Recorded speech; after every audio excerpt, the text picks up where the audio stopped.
Welcome to the Life Unlimited podcast with Larry Heller. You deserve complete financial advice so you can confidently live your life your way, for life. Now, let's get into this week's podcast episode. Hello and welcome to another Life Unlimited podcast with your host, Larry Heller. Today's guest is Dr. Susan Bernstein, owner of Divorce Coach Plus. She's a certified divorce coach specializing in high conflict divorces, cases involving special needs children, and pre-mediation coaching. Susan, a best-selling author, leverages her doctorate degree in education to guide clients through challenging divorce transitions. She's also a leader with Vesta Divorce and the National Association of Divorce Professionals. All right, Larry, take it away. Thank you. Welcome, Susan. I'm very excited about today's topics. We have a lot to cover. Before we kind of delve into some of the ones that we just talked about, what kind of made you or inspired you to become a certified divorce coach, and what does that really entail? Thank you for asking. So in my prior career, I was an educator, school administrator, college professor, educational consultant, was going through a very high conflict divorce with 3 children. And I said, why me? Maybe so I can help others. So I switched from educational consultant to divorce consultant, then learned about the certified divorce coaching program, have 6 divorce certificates, coaching certificates, and teach for 2 of the national international programs. So really my career has become my passion of helping others get through it. And what a divorce coach does is exactly that. We help individuals pre, during, or post-divorce get unstuck. We help them find the right resources, legal and financial, and prepare for those legal and financial resources so they deal with emotional stuff with us and go in and save time, money, and headaches with their attorneys and their financial specialists. Great. I mean, that's so important. We work with a lot of divorced people either going through it or finish the divorce, and we can help them financially, but they need somebody kind of on the emotional aspect to get them to the next stages, getting through this and get them to enjoy their lives again. So you did mention high conflict. So wanted to talk about some of the unique challenges of working with those going through a high conflict, how you manage them. But what do you actually define as a high conflict divorce? Great question. So a high conflict can be 1, 2, or 3 of the following: hidden money, domestic abuse, or custody battles. And it only takes one individual to create a high conflict divorce. Often they are long and dragged out. And if they have children, the children are manipulated as well during the divorce. And as a certified divorce coach who specializes in high conflict divorce, it's not a normal divorce where someone can say to their spouse, I'm really not happy, I want a divorce. There's a lot of pre-work to get financials in order and get the children the help they need to prep them so they're ready for what's to come. During the divorce, there is a lot of preparation as far as getting a contract that will enforce any defaults, that will give consequences for any contempt, and will set boundaries with that high conflict individual. Post-divorce, there is such a real thing as post-divorce abuse, and helping the individuals co-parent, or as I say, parallel parent with that person, and making sure that the contract is enforced. So it is a long, dragged out battle, pretty much. Normally mediation doesn't work, and it's in court, and you're dealing with an individual who is unstable, toxic, and really spiteful, to say the least. Yeah. Unfortunately, those situations do occur. So you mentioned pre-divorce. So how do you kind of help your clients address the pre-divorce, getting their ducks in the order? Because they probably have so many things going on emotionally. And, we get called in as a CDFA sometimes to look at the financial numbers, but how do you kind of get them through that kind of emotional side to address their ducks getting in order? Can you give us kind of an example that you did with someone? Absolutely. Well, divorce comes down to custody and finance. So for custody, we want to set those children up for success and have them seeing a child therapist or some type of therapy, play therapy, water therapy, art therapy, music, get them additional resources. And for the financial aspect, every state has an asset debt worksheet. Here in New York, it's called the net worth statement. And so having the client look at that, it can be about 17 pages long. It can be very overwhelming, which is why someone like you can be extremely helpful the whole journey of divorce. But really helping them see what they need, checking the mail, checking the file cabinets, checking the online banking if they can, getting any resources they can, because a high conflict spouse is not going to hand over information. So what often happens is you get as much as you can, and therefore ideally reducing the chance of having to do depositions and subpoenas for that information. So yeah, you just mentioned something, I guess, hidden money, and could be a situation where there's hidden money. How do you kind of also work through that with them as much as you can? So in an ideal situation, you're dealing with someone who has a paycheck and they don't have a cash business to hide. But when the individual has a cash business and they can hide money, often it's gone off to the cryptocurrency, but we do have specialists to find that. And often it's not reported accurately on the taxes. So the easiest way is to say, let's figure out what your expenses are. What are they claiming they make? And let's work backwards. We can also bring in business valuators to say, wait a second, here's your list of clients. Here's the average of what you made in 30, 60, or 90 days. Something is off, right? So really taking a deep dive, looking at transfers that are made, looking at assets versus debts that they've incurred. And it also gets very sticky if they have a business partner, because then they can claim that a certain percent is not theirs. And things are often hidden in LLCs as well, especially if the LLCs were made in Nevada or certain states. So having a specialist who's aware of this, who knows the right questions to ask, gives them a jump start. Yeah, absolutely. I mean, the business is definitely of a challenge. We've actually had some clients come in and they forget about businesses. They didn't even know where to find their tax return or who managed their money. And we got to work backwards just for them to get a copy of their tax return so we can start to figure out where some of this money is, and for them to figure out who their advisor was, because the other spouse was not making it easy for them. So the emotional aspects in trying to do that, I'm sure, are things that you help walk people through. On a daily basis, I absolutely do. And we even tell people to check their children's credit scores, because sadly, some people will actually take out debt and charge cards in their children's social security numbers, and they don't know until their children are of age to apply to college and doing the college financial forms that they see their children's identity and social security numbers and credit was taken and ruined. Great advice. So you did mention earlier a little bit about special needs children, and Yes. I know you've gone through that yourself. So what is different about working with a divorced client that has a special need child? So half the country, we've all heard, half the country gets divorced. But the research shows that 80% of people who have a child with special needs will divorce before that child's 21. And of course, there's a range of special needs, but for the children who cannot be independent, making their own decisions at 18 and going off to college, those parents will need guardianship. And so it's a whole lot of extra information that ideally is put in the contract. Who's going to be the guardian? Who's going to make decisions long term? Who's going to be the caregiver? And how are they going to take care of them financially and physically as they age? And in a state like New York now, in divorce, instead of child support ending at 21 or 22 when they finish college, you can get child support up to age 26 in New York for a special needs child. And in a state like Texas, it can go a lifetime. So you really need a specialist who can get the details in the contract now, who can fight for it so you don't have to go back to court when that child is of emancipation age. So plan ahead for way in the future when you will need to still be providing care for somebody that's no longer a child. Yes. So you work with a lot of clients, and without naming names, can you share kind of a success story where your coaching kind of really significantly impacted someone's divorce outcome? On a daily basis, I get testimonials and kudos from clients. And I think that part of it is talking about the term radical acceptance, right? So people come in and they want the house and they want the pension and they want full custody of the children, but there's laws in place. And the fact that that would happen is very unlikely.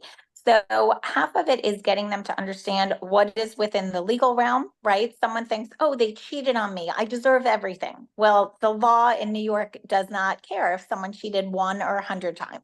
So it's that radical acceptance of what would you get in court? What does your lawyer say is your best possible outcome? And then how can we try to keep it amicable and mediate so that you can get divorced quicker, get things going smoother with your children with any change. We know change is scary, but we say let's turn that change into an opportunity and ideally get to that next chapter, helping them navigate it so they can live that bliss that they want and they deserve. So it's kind of managing expectations, and Yes. I guess you're more therapist. I know you say coach, but I'm sure that comes into play to kind of focus on the things that are critical so they can get the best outcome for themselves. So I do say a therapist in general can help heal their past, and I'm not trained for that. So it's great to see a therapist, but what a coach does is give them strategy and gets them unstuck. Very often you don't leave a therapist with an action plan, and my promise to my clients is they leave with an action plan. It can be baby steps or giant leaps and bounds, legal or custody or financial, but I move them forward. So certainly there's the emotional aspect a therapist helps with, but I do believe in the team approach. I believe every client should have a CDFA like you, Larry. They should have an attorney or mediator, and they should have a therapist as well. So, so how do you ensure that your clients can stay focused on their long-term goals throughout the process? Because this can be unfortunately a long time. So I always start off our session with the first 5 to 10 minutes of the hour is fill me in what's happened since we talked and let me know what you want to focus on. And the remaining 50 or 55 minutes is focusing forward on what they want to accomplish. And then that last 5 minutes of the call, that do you feel that you have a plan? Do you feel like you know how you're going to move forward? So it's not like a therapist call where the majority of it is talking about what's happened. We limit that, and then we talk about how you're going to overcome any obstacles in the way to achieve the goals you want and which path you're going to take. I never want someone to feel that there's no options or only one, and then how to walk down that path successfully. So do you work with mostly people going through a high conflict divorce, or do you work with people that are maybe doing collaborative or mediation divorce? So I would say that nationally, the people find me for high conflict because I have the MO of taking cases that no one else wants to touch with a 10-foot pole. But I also do say that my initial goal is to try to de-escalate it. And mediation does de-escalate it. So we always say, can we try to mediate? And yes, if there's no restraining order, you can sit across the table from someone. And yes, if there is financial disclosure. But if there's not financial disclosure, how can you negotiate, right? Financials, and knowledge is power. And as you know, you're a money guy, you get your knowledge through numbers. So we try to mediate if it's someone who has a W-2 paycheck and there's the financials cannot be hidden, even if that person has a personality disorder or an addiction, you still, the numbers are the numbers and you can't change them. So that's the ideal situation. And then we go from there. If plan A didn't work, what is plan B, plan C? Right. So you did mention a couple of things. You want to move people along, and you talk about, some of the business valuations and the numbers, and obviously we do some of that. So how do you collaborate with, someone like a CDFA, myself, with an attorney? How does that work? I mean, it's great from a team approach, but for the client, but how do you see that working? So whether they mediate or litigate in court, they can always use their attorney or mediator to propose settlement offers, right? So even if you're going in court here in New York, it's 10 to 18 months. You don't just have to wait until you have your court date. You can send proposed settlement offers to the other side. So what I would say to people who have a CDFA like you, or who I encourage to call a CDFA, is say, here, okay, let's ask the CDFA, what would your spousal support look like if it was this number or if they broke the cap? What would child support look like if you imputed your salary or not? What would splitting the assets look like if this was taken into account or not, right? Because there's always complications. And then what percent of the add-ons? And then I do tell people child support and the add-on percents are never set in stone. So sometimes you might have to adjust accordingly, but saying, let's see what offer we can give them, which likely would be what the judge would give 18 months down from the road from now. And who's winning that money? The attorney. Not that I'm against attorneys, but let's expedite the process with the attorney. No, I love that so much. I mean, we deal with a lot of different matrimonial attorneys, and not too many of them want to bring us in. We recently were brought into a case, and same situation. In this case, the one spouse was kind of being unreasonable, but the other spouse basically came to us, and we ran a plan. He wanted to see how is this going to affect him now, but even in retirement, that if he gave away a certain amount of assets. And what he basically concluded is he would probably go to court, and good chance that he would win, but as long as he had enough money, he was fine, and they were able to settle the case. But I think that's far and few between. So love that you hear that you kind of suggest that as well. Absolutely. So I think you might have mentioned this before, but I'll ask you the answer to this. But what is the biggest misconception people have about working with a divorce coach, and how do you address it? So I think one misconception is adding an additional professional might make the case cost more money. And I explained to them that my fees are a fraction of the lawyer or mediator's cost, that they buy a package of 2, 5, or 12. So unlike a therapist who they have to see every Tuesday, they can see me twice a week or twice a month or twice a season, right? It does not have to be a weekly or a monthly thing. It's as much or as little as they want. And that they leave with that action plan. So they're actually expediting the process. So the clients who do use me, sometimes they'll put their foot in the water and buy a package of 2, and they'll say, oh my gosh, I did the thinking work with you. I went into my attorney prepared, and I didn't cry to them for 2 hours. I was organized. And look, I just saved 2 hours worth of legal fees when I spent 1 hour with you at a fraction of the price. So they see it and they end up buying more packages.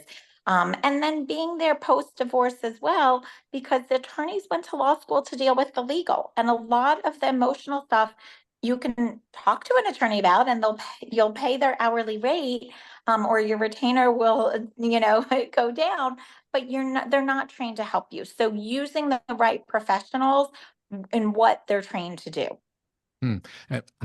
Just off the top of my head, actually, I have somebody that I'm going to refer your Thank name you. to, that came from a therapist, but since you're different than the therapist, she's kind of Absolutely.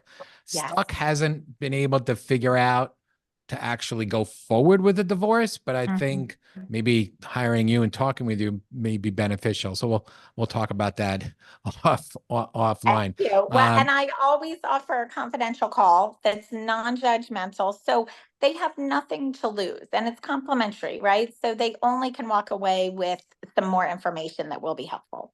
Awesome. So, I mean, this has been great information. I think so many people out there, when they going through a divorce, the first thing they do is call the attorney. And a lot of times attorneys will say they want to get a CDFA, but now also a divorce coach in there. If you have the right people behind you and it can get done quicker, some of the fees and expenses may be less, but it also gets your whole process working on all different aspects of your divorce. And if they can work together, that could be very powerful. Any final words you kind of want to let our audience know today, Susan? I always like to say to the people listening, whether it's the husband or the wife, or if it's a same-sex marriage, that don't let your ex ruin your chance or your hope for a future relationship. So many people say, I'm never getting married again. I'm never dating again. I'm never looking at another man or woman. And I say, why would you give your ex that power, right? There's so many good people out there. And just because things didn't go right with your spouse doesn't mean that you should give them the power to not take the chance to find someone else. So that next chapter really can be whatever you want to create it to be. And I help people overcome that fear and get to find that next person who they really deserve to be treated well. Well said. Great way to finish up today's podcast. Susan, if somebody wants to reach out to you, where's the best way of getting a hold of you? I give everyone my number, 551-444-2609, or my website, www.divorcecoachplus.com. Great. Thank you so much for joining us today, Susan. Thank you, Larry. It was a pleasure. Power is a huge component when it comes to divorce, and having the right people in your corner absolutely gives you more power, more options, and makes the process more smooth. Our guests today, including the host, are the people you need to have in your corner. So if you need to find out any more about working with Larry or Susan, we'll make sure that we have all of those things in our show notes. So for Larry and for Dr. Bernstein, this is Matt Halloran, and we'll see you on the other side of the mic very soon.